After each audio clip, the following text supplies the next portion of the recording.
Relax and listen to the voice. Welcome back again to another installment of the Fairy Tales of Hans Christian Andersen.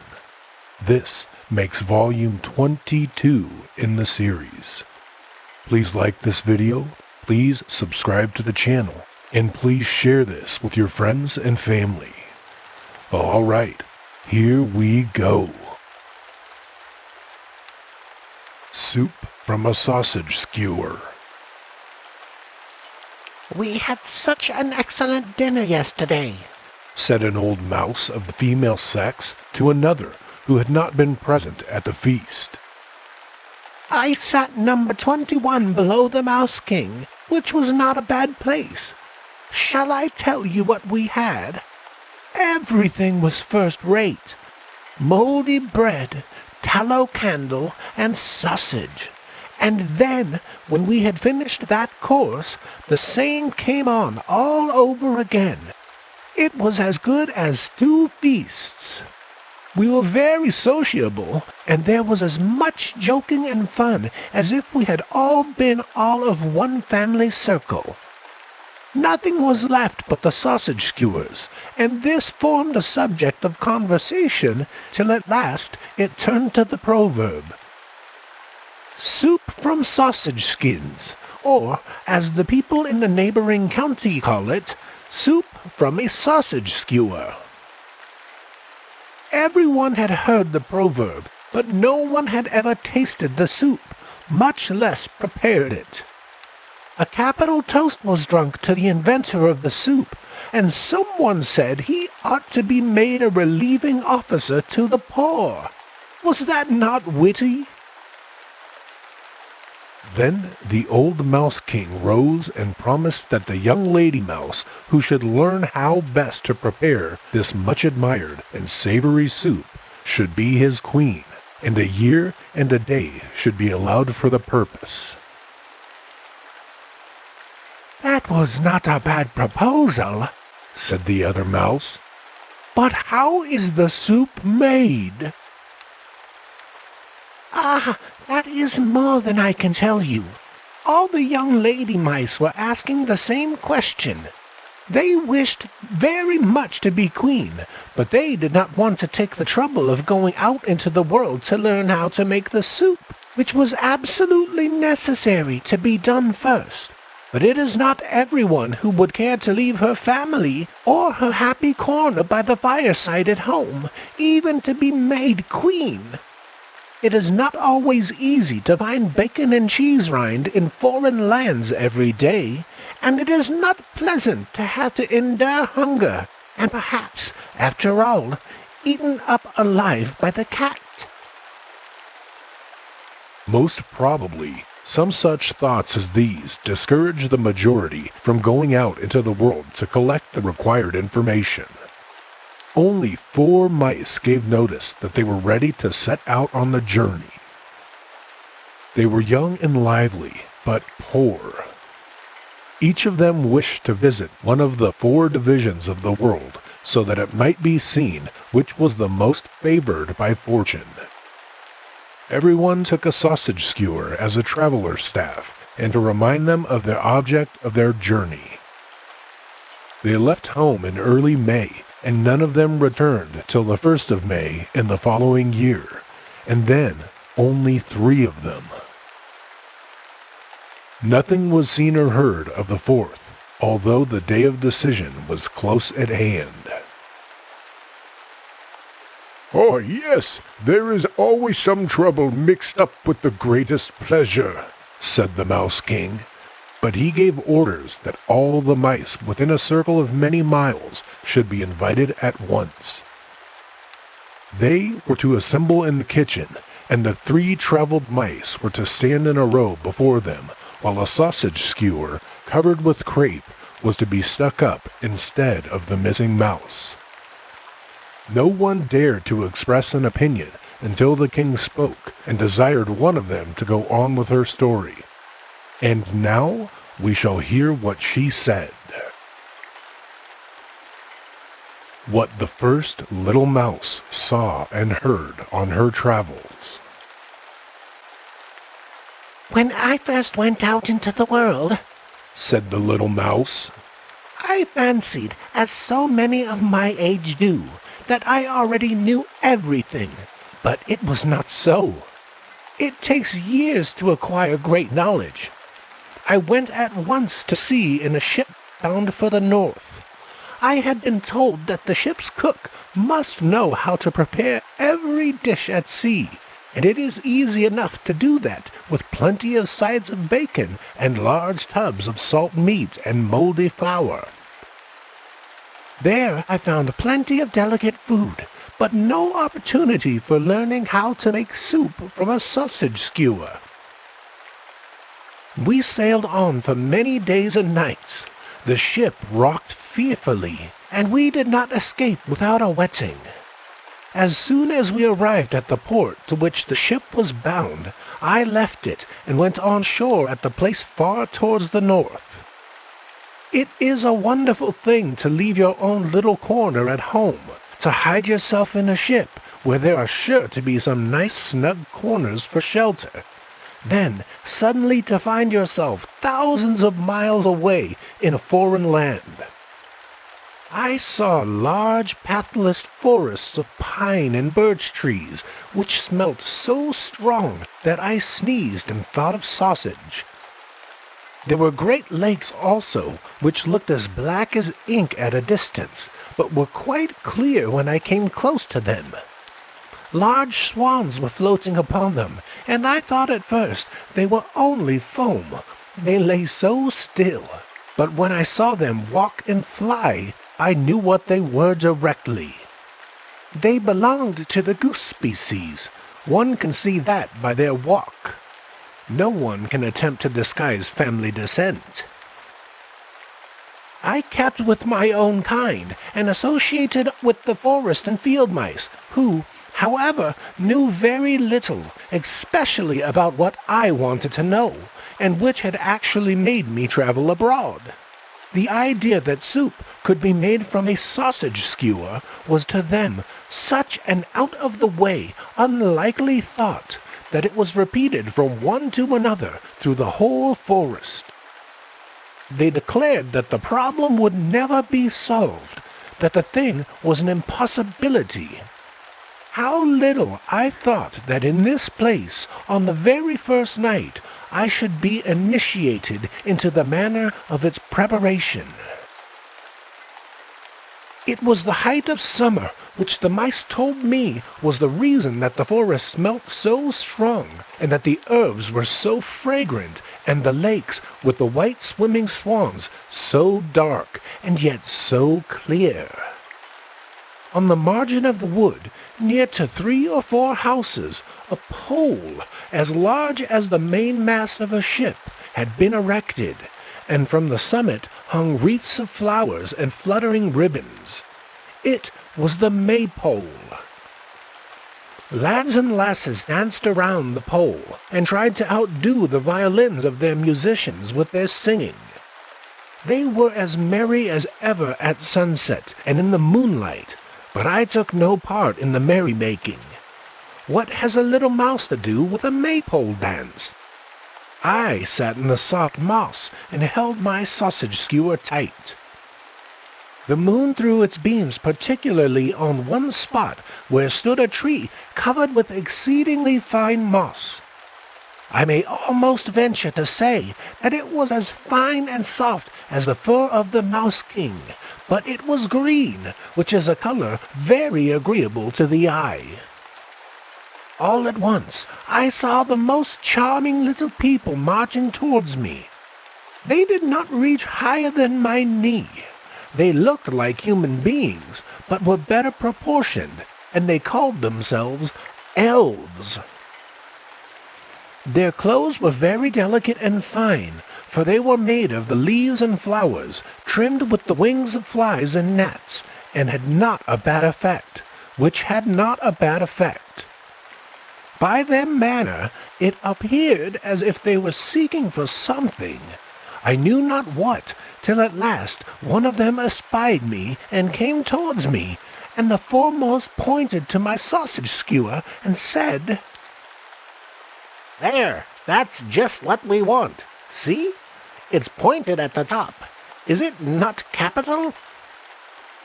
And the longer he looked at my pilgrim staff, the more delighted he became. "I will lend it to you," said I, "but not to keep." "Oh, no, we won't keep it," they all cried, and then they seized the skewer which I gave up to them, and danced with it to the spot where the delicate moss grew, and set it up in the middle of the green. They wanted a maypole, and the one they now had seemed cut out on purpose for them. Then they decorated it so beautifully that it was quite dazzling to look at. Little spiders spun golden threads around it, and then it was hung with fluttering veils and flags so delicately white that they glittered like snow in the moonshine. After that, they took colors from a butterfly's wing and sprinkled them over the white drapery, which gleamed as if covered with flowers and diamonds, so that I could not recognize my sausage skewer at all. Such a maypole had never been seen in all the world as this. Then came a great company of real elves. Nothing could be finer than their clothes, and they invited me to be present at the feast, but I was to keep at a certain distance because I was too large for them. Then commenced such music that it sounded like 1,000 glass bells, and was so full and strong that I thought it must be the song of the swans. I fancied also that I heard the voices of the cuckoo and the blackbird, and it seemed at last as if the whole forest sent forth glorious melodies, the voices of children, the tinkling of bells, and the songs of the birds, and all this wonderful melody came from the elfin maypole. My sausage peg was a complete peal of bells. I could scarcely believe that so much could have been produced from it, till I remembered into what hands it had fallen. I was so much affected that I wept tears such as a little mouse can weep, but they were tears of joy. The night was far too short for me.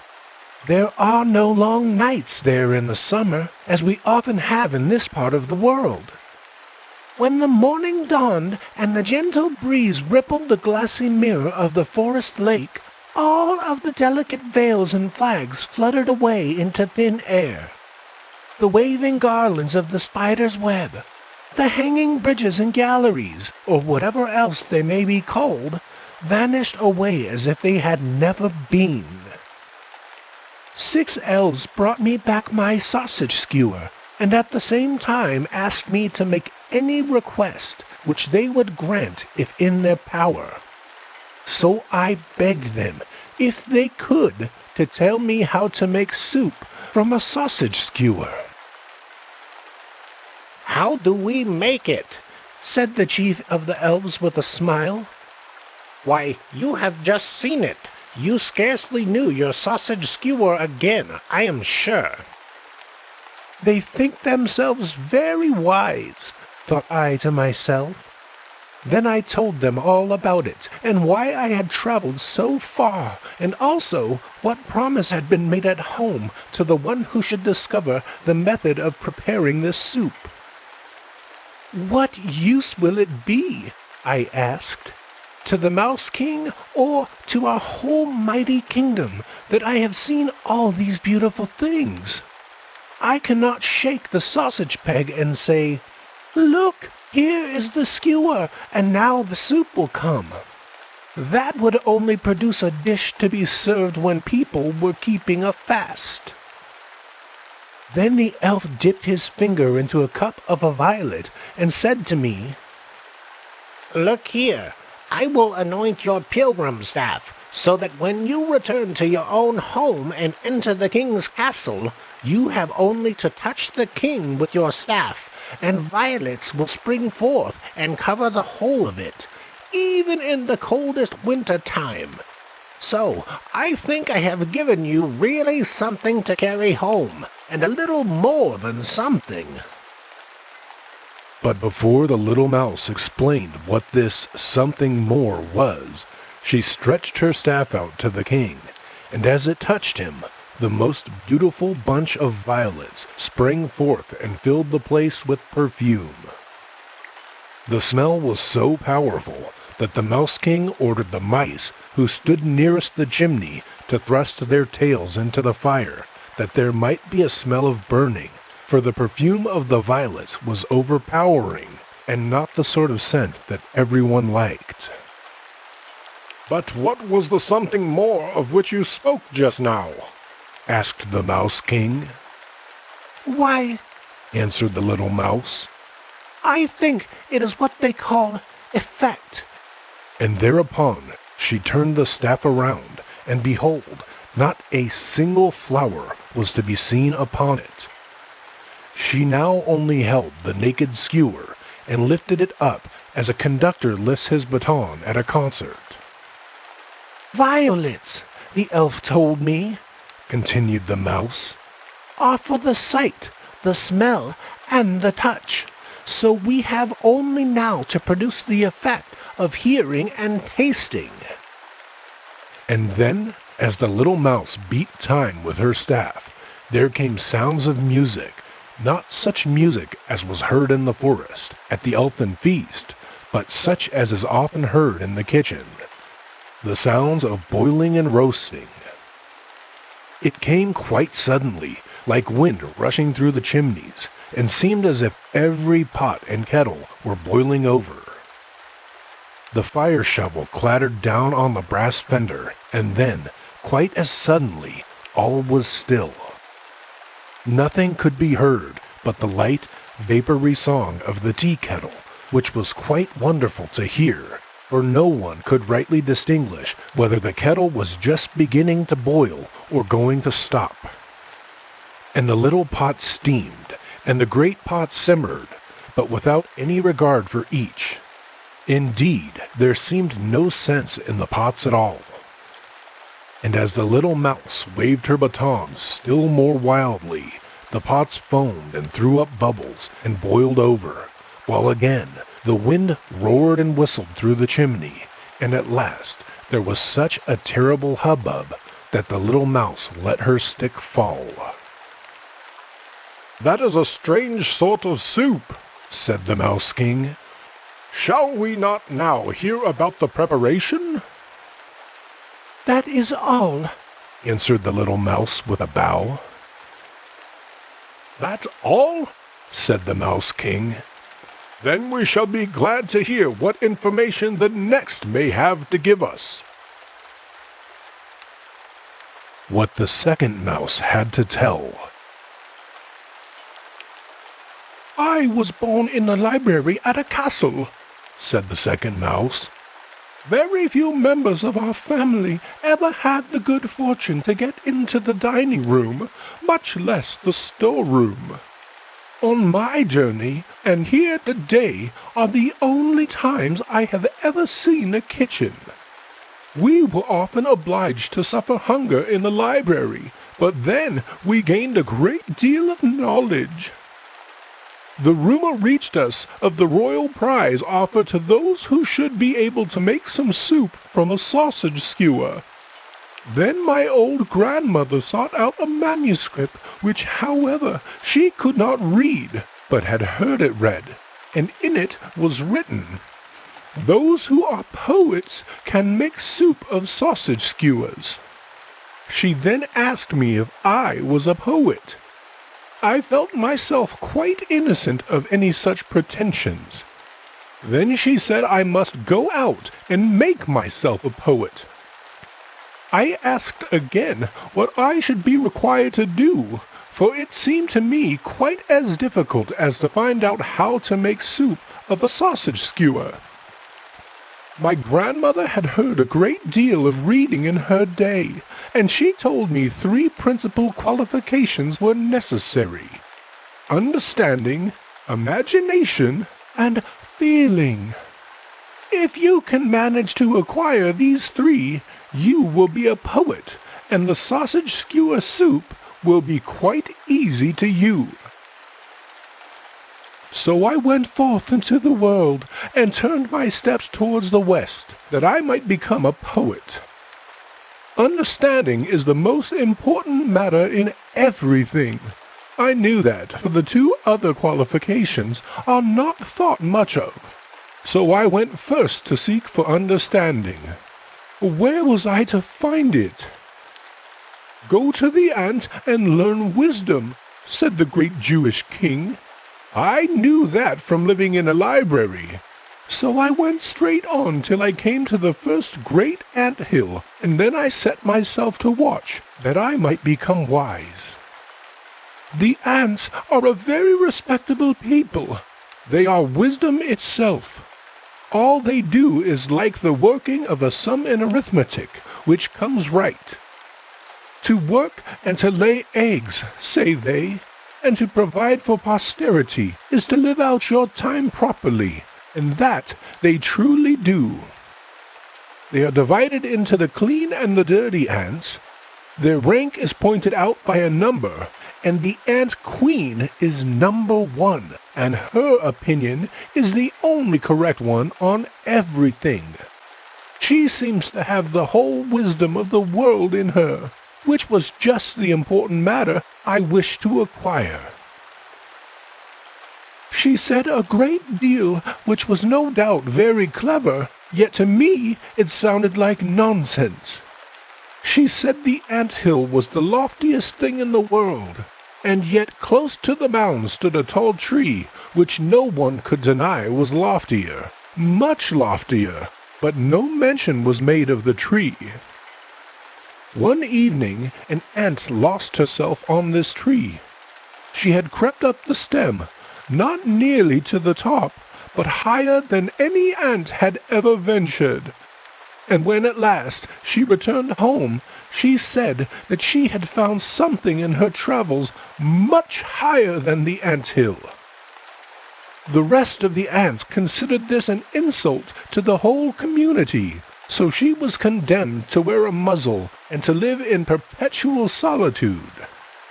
A short time afterwards, another ant got on the tree and made the same journey and the same discovery, but she spoke of it cautiously and indefinitely, and as she was one of the superior ants, and very much respected, they believed her.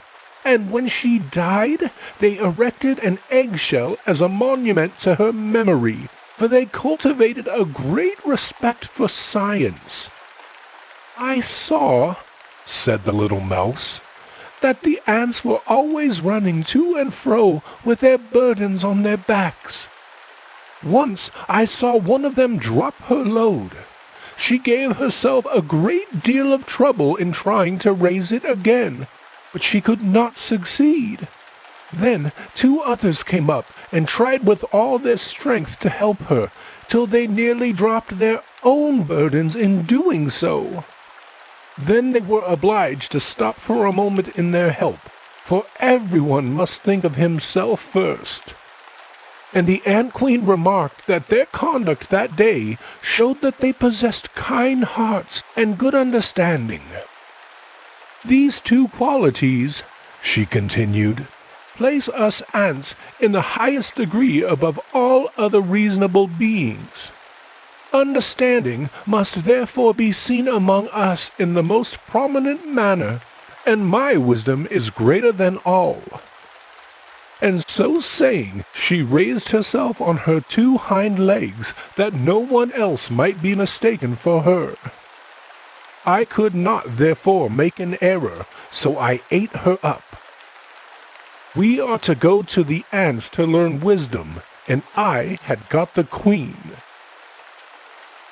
I now turned and went nearer to the lofty tree already mentioned, which was an oak. It had a tall trunk with a wide-spreading top, and was very old. I knew that a living being dwelt here, a dryad as she is called, who is born with the tree and dies with it. I had heard this in the library, and here was just such a tree, and in it the oak maiden. She uttered a terrible scream when she caught sight of me so near to her. Like many women, she was very much afraid of mice, and she had more real cause for fear than they have, for I might have gnawed through the tree on which her life depended. I spoke to her in a kind and friendly manner, and begged her to take courage. At last she took me up in her delicate hand, and then I told her what had brought me out into the world. And she promised me that perhaps on that very evening she should be able to obtain for me one of the two treasures for which I was seeking. She told me that Fantasis was her very dear friend, and that he was as beautiful as the god of love, that he remained often for many hours with her under the leafy boughs of the tree, which then rustled and waved more than ever over them both.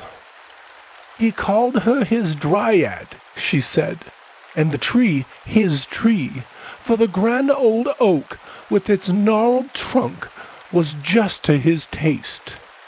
The root spreading deep into the earth, the top rising high in the fresh air, knew the value of the drifted snow, the keen wind, and the warm sunshine, as it ought to be known.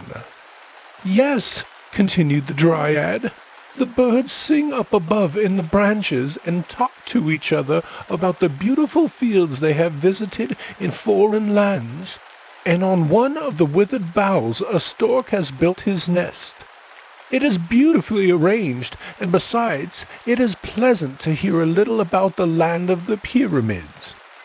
All of this pleases Fantasis, but it is not enough for him.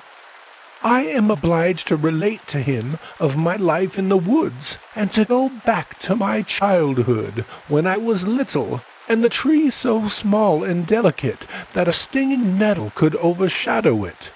And I have to tell everything that has happened since then till now, that the tree is so large and strong. Sit you down now under the green bindwood, and pay attention. When Fantasis comes, I will find an opportunity to lay hold of his wing, and to pull out one of his little feathers. That feather you shall have. A better was never given to any poet. It will be quite enough for you. And when Fantasis came, the feather was plucked, and said the little mouse, I seized and put it in water, and kept it there till it was quite soft. It was very heavy and indigestible, but I managed to nibble it up at last. It is not so easy to nibble oneself into a poet. There are so many things to get through. Now, however, I had two of them, understanding and imagination, and through these I knew that the third was to be found in the library. A great man has said and written that there are novels whose sole and only use appeared to be that they might relieve mankind of overflowing tears, a kind of sponge, in fact, for sucking up feelings and emotions. I remembered a few of those books. They had always appeared tempting to the appetite.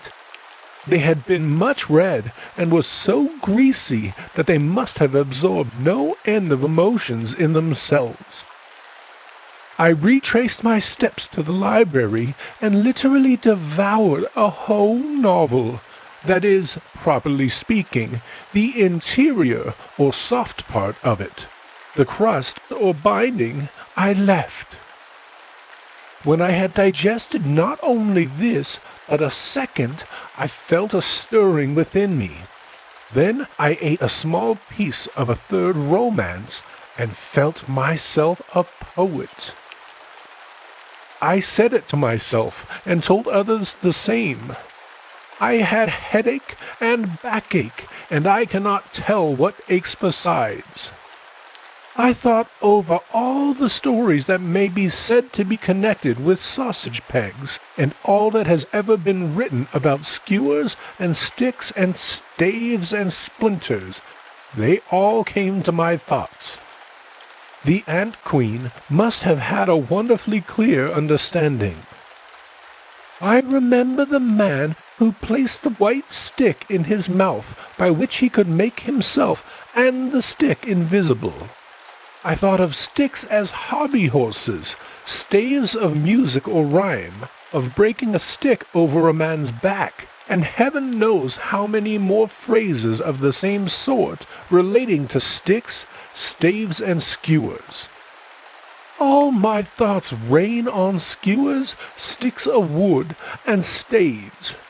And as I am, at last, a poet, and I have worked terribly hard to make myself one, I can of course make poetry on anything. I shall therefore be able to wait upon you every day in the week with a poetical history of a skewer, and that is my soup. In that case, said the Mouse King, we will hear what the third mouse has to say. Squeak, squeak, cried a little mouse at the kitchen door. It was the fourth, and not the third, of the four who were contending for the prize, the one whom the rest supposed to be dead. She shot in like an arrow, and overturned the sausage peg that had been covered with the crepe. She had been running day and night. She had watched an opportunity to get into a goods train, and had traveled by the railway, and yet she had arrived almost too late. She pressed forward, looking very much ruffled. She had lost her sausage skewer, but not her voice, for she begun to speak at once as if they only waited for her, and would hear her only, and as if nothing else in the world was of the least consequence. She spoke out so clearly and plainly, and she had come in so suddenly that no one had time to stop her or to say a word while she was speaking. And now, let us hear what she said. What the fourth mouse, who spoke before the third, had to tell. I started off at once to the largest town, said she, but the name of it has escaped me. I have a very bad memory for names. I was carried from the railway with some forfeited goods to the jail, and on arriving I made my escape and ran into the house of the turnkey. The turnkey was speaking of his prisoners, especially of one who had uttered thoughtless words. These words had given rise to other words, and at length they were written down and registered. The whole affair is like making soup of sausage skewers, said he, but the soup may cost him his neck. Now, this raised in me an interest for the prisoner, continued the little mouse, and I watched my opportunity, and slipped into his apartment, for there is a mouse hole to be found behind every closed door. The prisoner looked pale. He had a great beard and large, sparkling eyes. There was a lamp burning, but the walls were so black that they only looked the blacker for it. The prisoner scratched pictures and verses with white chalk on the black walls, but I did not read the verses. I think he found his confinement wearisome, so that I was a welcome guest. He enticed me with breadcrumbs and whistling, and with gentle words, and seemed so friendly towards me, that by degrees I gained confidence in him, and we became friends. He divided his bread and water with me, gave me cheese and sausage, and I really began to love him. Altogether, I must own that it was a very pleasant intimacy. He let me run about on his hand, on his arm, and into his sleeve, and I even crept up into his beard, and he called me his little friend. I forgot what I had come back out into the world for, forgot my sausage skewer, which I had laid in a crack in the floor. It is lying there still. I wished to stay with him always where I was, for I knew that if I went away, the poor prisoner would have no one to be his friend, which is a sad thing. I stayed, but he did not. He spoke to me so mournfully for the last time, gave me double as much bread and cheese as usual, and kissed his hand to me. Then he went away and never came back. I know nothing more of his history. The jailer took possession of me now. He said something about soup from a sausage skewer, but I could not trust him. He took me in his hand, certainly, but it was to place me in a cage like a treadmill. Oh, how dreadful it was! I had to run round and round without getting any farther in advance, and only to make everybody laugh. The jailer's granddaughter was a charming little thing. She had curly hair like the brightest gold, merry eyes, and such a smiling mouth. "You poor little mouse," said she, one day as she peeped into my cage. "I will set you free." She then drew forth the iron fastening, and I sprang out onto the window-sill, and from thence to the roof. Free! Free! That's all I could think of, not of the object of my journey. It grew dark, and as night was coming on, I found a lodging in an old tower where dwelt a watchman and an owl. I had no confidence in either of them, least of all in the owl, which is like a cat and has a great failing, for she eats mice. One may, however, be mistaken sometimes, and so was I, for this was a respectable and well-educated old owl who knew more than the watchman, and even as much as I did myself. The young owls made a great fuss about everything, but the only rough words she would say to them were, "You had better go and make some soup from sausage skewers." She was very indulgent and loving in her children. Her conduct gave me such confidence in her that from the crack where I sat, I called out, "Squeak!" This confidence of mine pleased her so much that she assured me she would take me under her own protection and that not a creature should do me harm. The fact was, she wickedly meant to keep me in reserve for her own eating in winter when food would be scarce. Yet she was a very clever lady owl. She explained to me that the watchman could only hoot with the horn that hung loose at his side, and then she said he is so terribly proud of it that he imagines himself an owl in the tower, wants to do great things, but only succeeds in small. All soup on a sausage skewer. Then I begged the owl to give me the recipe for this soup. "Soup from a sausage skewer," said she, "is only a proverb amongst mankind, and may be understood in many ways. Each believes his own way was the best, and after all, the proverb signifies nothing." "Nothing!" I exclaimed. I was quite struck. Truth is not always agreeable, but truth is above everything else, as the old owl said. I thought over all this. I saw quite plainly that if truth was really so far above everything else, it must be much more valuable than soup from a sausage skewer. So I hastened to get away, that I might be home in time and bring what was highest and best, and above everything, namely, the truth. The mice are an enlightened people, and the Mouse King is above them all. He is therefore capable of making me queen for the sake of truth. "Your truth is a falsehood," said the mouse who had not yet spoken. "I can prepare the soup, and I mean to do so." How it was prepared. "I did not travel," said the third mouse. "I stayed in this country. That was the right way. One gains nothing by traveling. Everything can be acquired here quite as easily, so I stayed home.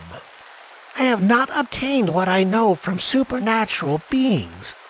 I have neither swallowed it nor learnt it from conversing with owls. I have got it all from my reflections and thoughts. Will you now set the kettle on the fire, so?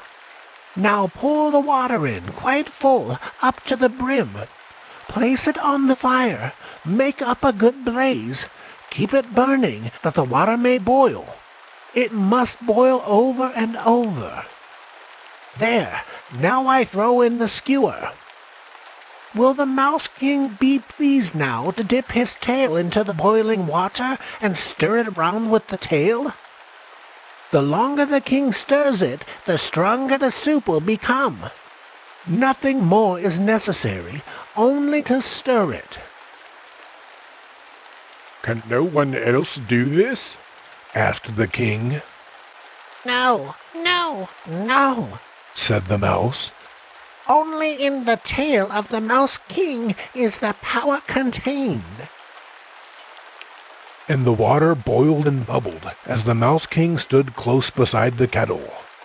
It seemed rather a dangerous performance, but he turned round and put out his tail, as mice do in a dairy when they wish to skim the cream from a pan of milk with their tails and afterwards lick it off.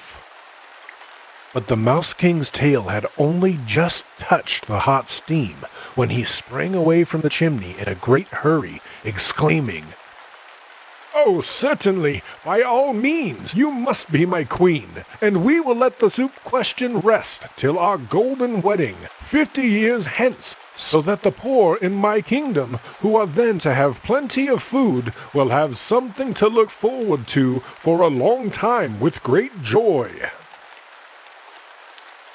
And very soon the wedding took place. But many of the mice, as they were returning home, said that the soup could not be properly called soup from a sausage skewer, but soup from a mouse's tail. They acknowledged also that some of the stories were very well told, but that the whole could have been managed differently. I should have told it so, and so, and so. These were the critics, who were always so clever afterwards. When this story was circulated all over the world, the opinions upon it were divided, but the story remained the same. And, after all, the best way in everything you undertake, great as well as small, is to expect no thanks for anything you may do, even when it refers to soup from a sausage skewer.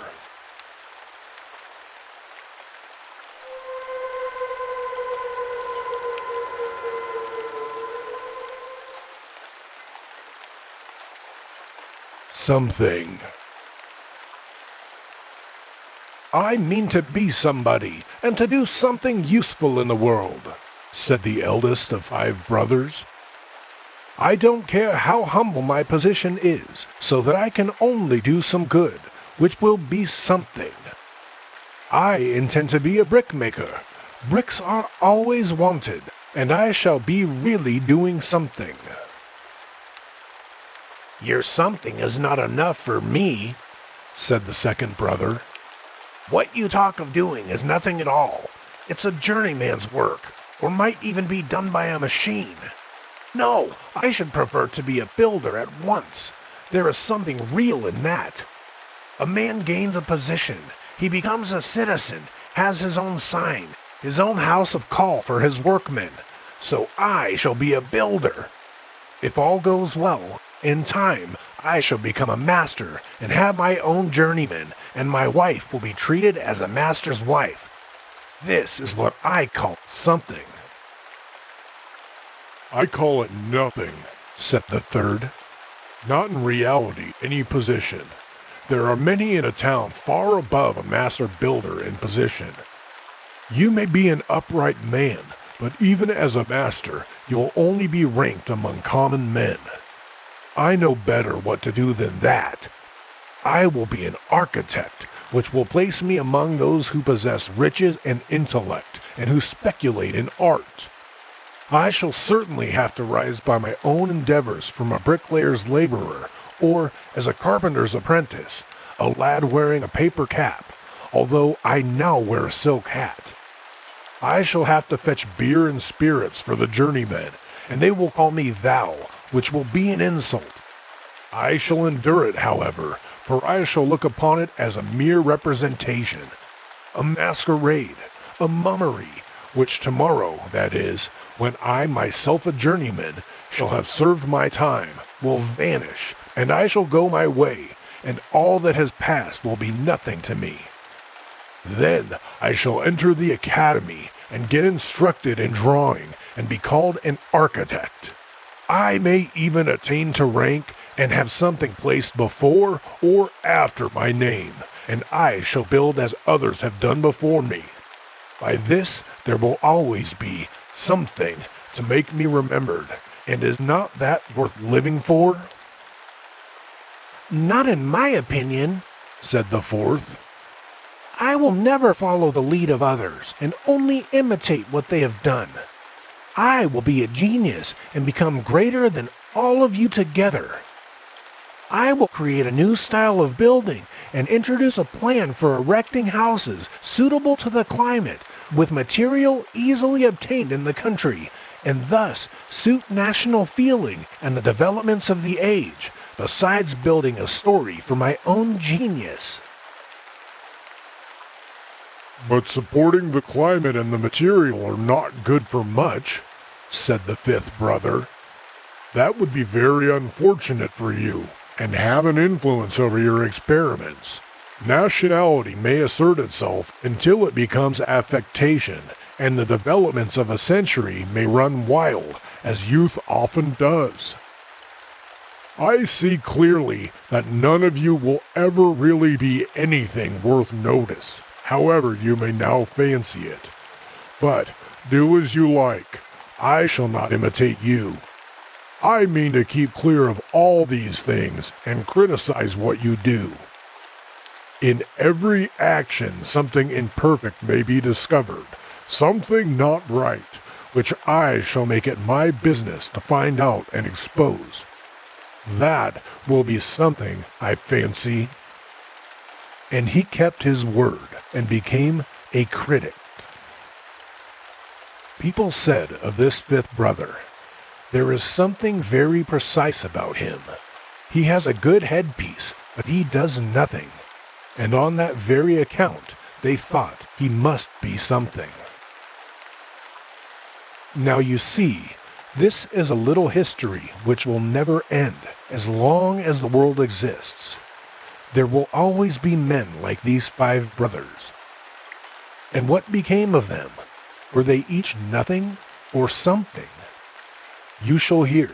It is quite a history. The eldest brother, he who fabricated bricks, soon discovered that each brick, when finished, brought him in a small coin, if only a copper one, and many copper pieces, if placed upon one another, can be changed into a shining shilling, and at whatever door a person knocks, who has a number of these in his hands, whether it be the baker's, the butcher's, or the tailor's, the door flies open, and he can get all he wants. So you see the value of bricks. Some of the bricks, however, crumbled to pieces or were broken, but the elder brother found a use for even these. On the high bank of earth, which formed a dike on the sea coast, a poor woman named Margaret wished to build herself a house. So all the imperfect bricks were given to her, and a few whole ones with them, for the eldest brother was a kind-hearted man, although he never achieved anything higher than making bricks. The poor woman built herself a little house. It was small and narrow, and the window was quite crooked, the door too low, and the straw roof might have been better thatched. But still, it was a shelter, and from within you could look far over the sea, which dashed wildly against the seawall on which the little house was built. The salt waves sprinkled their white foam over it, but it stood firm, and remained long after he who had given the bricks to build it was dead and buried. The second brother, of course, knew better how to build than poor Margaret, for he served an apprenticeship to learn it. When his time was up, he packed up his knapsack and went on his travels, singing the journeyman's song. While young, I can wander without a care, and build new houses everywhere. Fair and bright are my dreams of home, always thought of wherever I roam. Hurrah for a workman's life of glee. There's a loved one at home who thinks of me. Home and friends I can ne'er forget, and I mean to be a master yet. And that is what he did. On his return home, he became a master builder, built one house after another in the town, till they formed quite a street, which, when finished, became really an ornament to the town. These houses built a house for him in return, which was to be his own.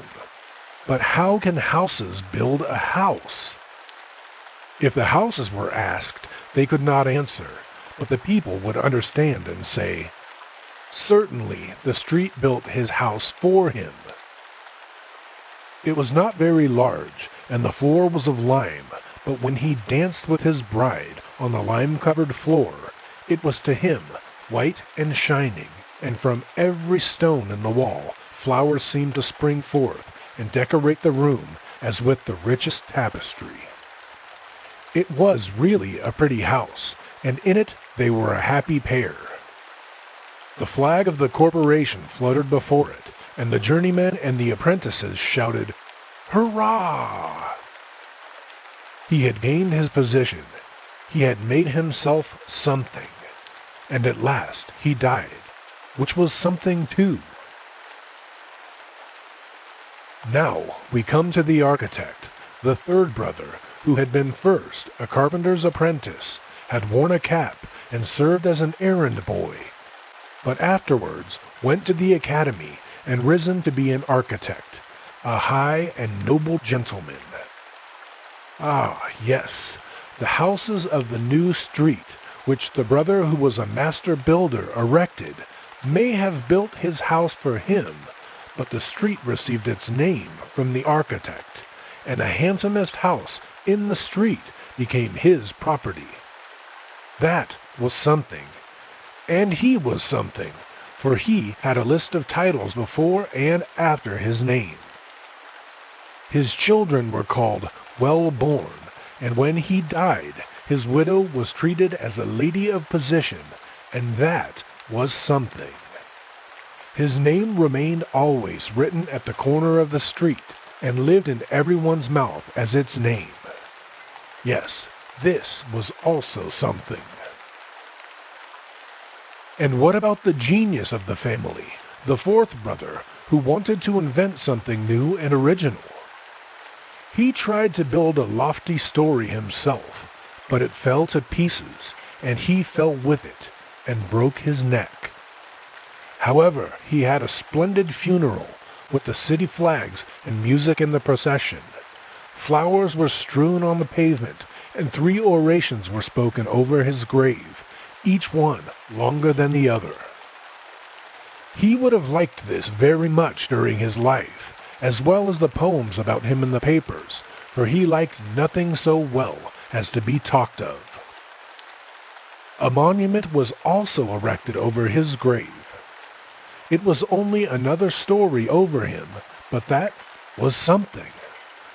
Now he was dead, like the 3 other brothers. The youngest, the critic, outlived them all, which was quite right for him. It gave him the opportunity of having the last word, which, to him, was of great importance. People always said he had a good headpiece. At last his hour came, and he died, and arrived at the gates of heaven. Souls always enter these gates in pairs, so he found himself standing and waiting for admission with another. And who should it be but old Dame Margaret from the house on the dike? It is evidently for the sake of contrast that I and this wretched soul should arrive here exactly at the same time, said the critic. Pray, who are you, my good woman? said he. "Do you want to get in here too?" And the old woman curtsied as well as she could. She thought it must be St. Peter himself who spoke to her. I am a poor old woman, she said, without my family. I am old Margaret that lived in the house on the dike. "Well, and what have you done? What great deed have you performed down below?" I have done nothing at all in the world that could give me a claim to have these doors open for me, she said. It would be only through mercy that I can be allowed to slip in through the gate. "In what manner did you leave the world?"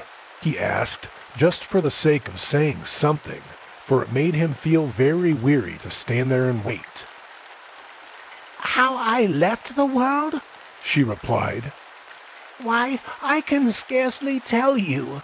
During the last years of my life, I was sick and miserable, and I was unable to bear creeping out of bed suddenly into the frost and cold. Last winter was a hard winter, but I have got over it all now. There were a few mild days, as your honor no doubt knows. The ice lay thickly on the lake as far as one could see. The people came from the town and walked upon it, and they say there were dancing and skating upon it, I believe, and a great feasting. The sound of beautiful music came into my poor little room where I lay.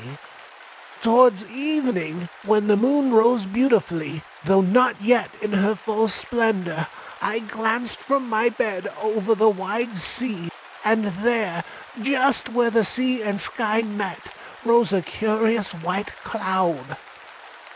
I lay looking at the cloud till I observed a little black spot in the middle of it, which gradually grew larger and larger, and then I knew what it meant. I am old and experienced, and although this token is not often seen, I knew it, and a shuddering seized me. Twice in my life had I seen the same thing, and I knew that there would be an awful storm with a spring tide, which would overwhelm the poor people who were now out on the ice, drinking, dancing, and making merry. Young and old, the whole city were there. Who was to warn them if no one noticed the sign or knew what it meant as I did? I was so alarmed that I felt more strength and life than I had done for some time. I got out of bed and reached the window. I could not crawl any further from weakness and exhaustion, but I managed to open the window. I saw the people outside running and jumping about on the ice. I saw the beautiful flags waving in the wind. I heard the boys shouting, "Hurrah!" and the lads and lasses singing, and everything full of merriment and joy.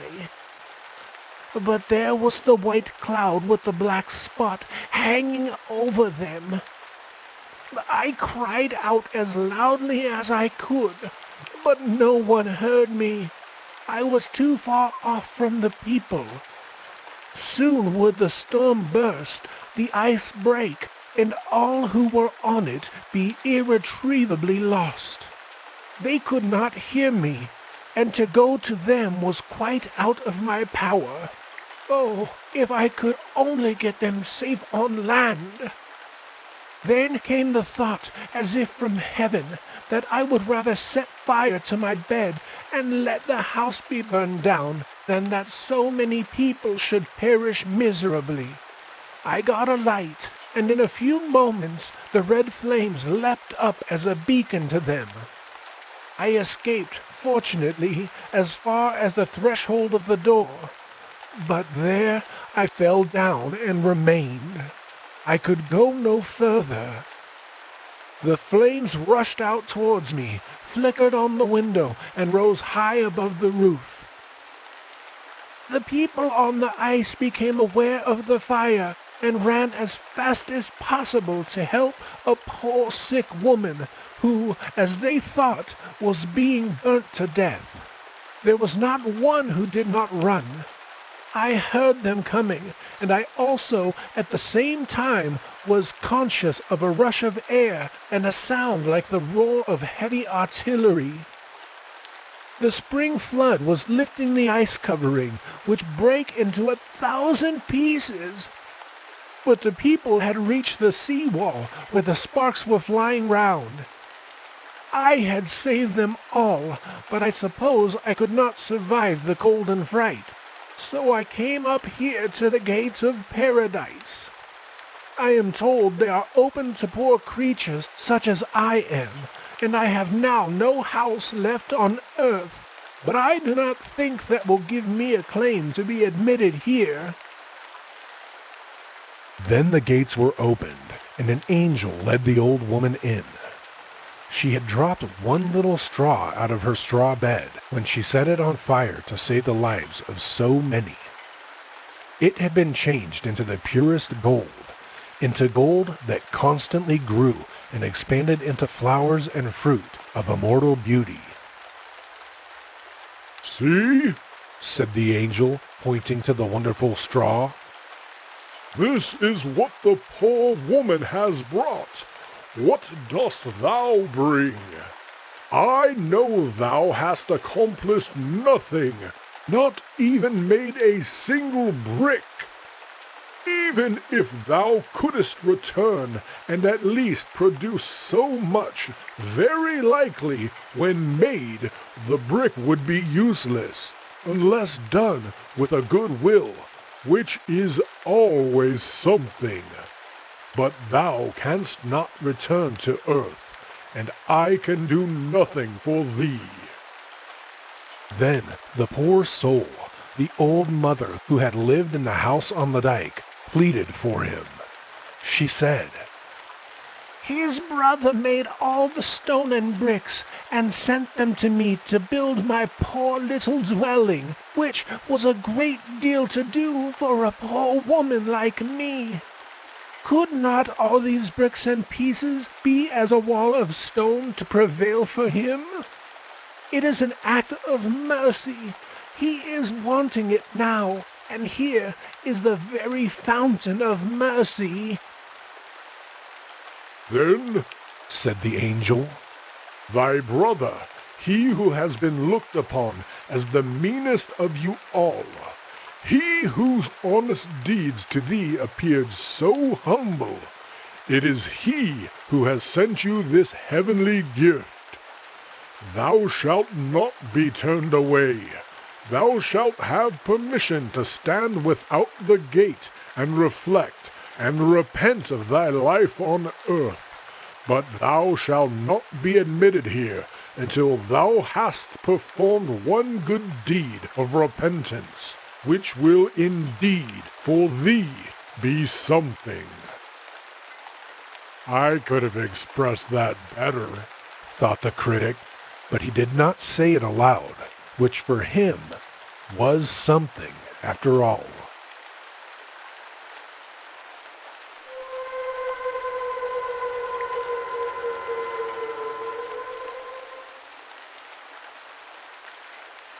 Children's Prattle. At a rich merchant's house there was a children's party, and the children of rich and great people were there. The merchant was a learned man, for his father had sent him to college, and he had passed his examination. His father had been at first only a cattle dealer, but always honest and industrious, so that he had made money, and his son, the merchant, had managed to increase his store. Clever as he was, he had also a heart, but there were less said of his heart than of his money. All descriptions of people visited at the merchant's house, well-born as well as intellectual, and some who possessed neither of these recommendations. Now it was a children's party, and there was children's prattle, which always is spoken freely from the heart. Among them was a beautiful little girl who was terribly proud, But this had been taught to her by the servants and not by her parents, who were far too sensible people. Her father was groom of the chambers, which is a high office at the court, and she knew it. I am a child of the court, she said.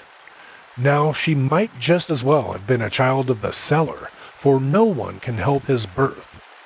And then she told the other children that she was well born, and said that no one who was not well born could rise in the world. It was no use to be read and to be industrious, for if a person was not well born, he could never achieve anything. And those whose names end with sen, said she, can never be anything at all. We must put our arms akimbo and make the elbow quite pointed so as to keep these sen people at a great distance. And then she stuck out her pretty little arms and made the elbows quite pointed to show how it was to be done. And her little arms were very pretty, for she was a sweet-looking child. But the little daughter of the merchant became very angry at this speech, for her father's name was Peterson, and she knew that the name ended in sen, and therefore she said as proudly as she could, But my papa can buy $100 worth of bonbons and give them away to children. Can your papa do that? Yes, and my papa, said the little daughter of the editor of a paper. my papa can put your papa and everybody's papa into the newspaper. All sorts of people are afraid of him, my mom says, or he can do as he likes with the paper. And the little maiden looked exceedingly proud, as if she had been a real princess who may be expected to look proud. But outside the door, which stood ajar, was a poor boy, peeping through the crack of the door. He was of such a lowly station that he had not been allowed even to enter the room. He had been turning the spit for the cook, and she had given him permission to stand behind the door and peep in at the well-dressed children who were having such a merry time within, and for him that was a great deal. Oh, if I could be one of them, thought he. And then he heard what was said about names, which was quite enough to make him more unhappy. His parents at home had not even a penny to spare to buy a newspaper, much less could they write in one. And worse than all, his father's name, and of course his own, ended in sen. Therefore, he could never turn out well, which was a very sad thought. But after all, he had been born into the world, and the station of life had been chosen for him. Therefore, he must be content. And this is what happened on that evening. Many years passed, and most of the children became grown-up persons. There stood a splendid house in the town, filled with all kinds of beautiful and valuable objects. Everybody wished to see it, and people even came in from the country round to be permitted to view the treasures it contained. Which of the children whose prattle we have described could call this house his own? One would suppose it very easy to guess. No, it is not so very easy. The house belonged to the poor little boy who had stood on that night behind the door. He had really become something great, although his name ended in sen, for it was Thorwaldsen. And the three other children, the children of good birth, of money, and of intellectual pride, well, they were respected and honored in the world, for they had been well provided for by birth and position, and they had no cause to reproach themselves with what they had thought and spoken on that evening long ago, for after all, it was mere children's prattle.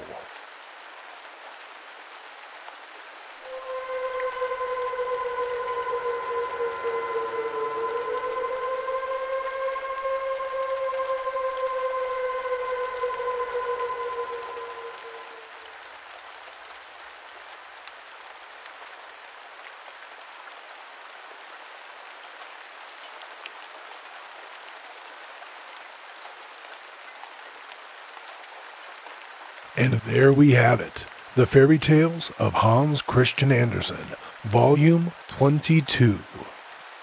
If you've enjoyed the stories within this installment, please take a trip to the comments section and let us know which story was your favorite. Again, we ask that you like the video and subscribe to the channel if you haven't done so. We also ask that you share the channel with your friends and family. In doing so, you help us gain more viewers and grow as a channel. Thank you for sharing your time with us. Take care of yourselves, and as always, please try to have sweet dreams.